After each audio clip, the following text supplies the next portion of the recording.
So ఇక్కడైతే మన అల్కాపూర్లో చాలా ఫేమస్ అనమాట టిఫిన్ షాపు. సో నాకైతే దోశ దోశ చాలా ఇష్టం. ఇక్కడ దోశ తిని రివ్యూ ఇద్దాం. So let's go.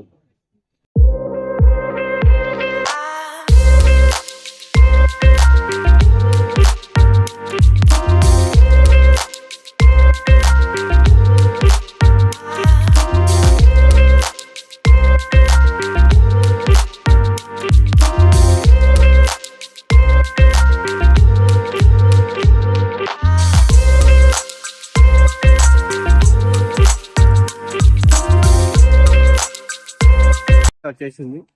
తిన్నాక టేస్ట్ చేసి చేద్దాం. చట్నీ పోయి కెమెరా దోశ మాత్రం కిరాకుంది. చట్నీ కూడా కిరాకుంది. మంచిగా క్రిస్పీ ఉంది.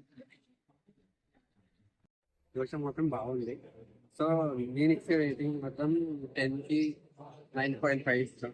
అయితే చాలా బాగుంది. దోశ చట్నీ ఎవ్రీథింగ్ బాగుంది. సో వచ్చి తినండి.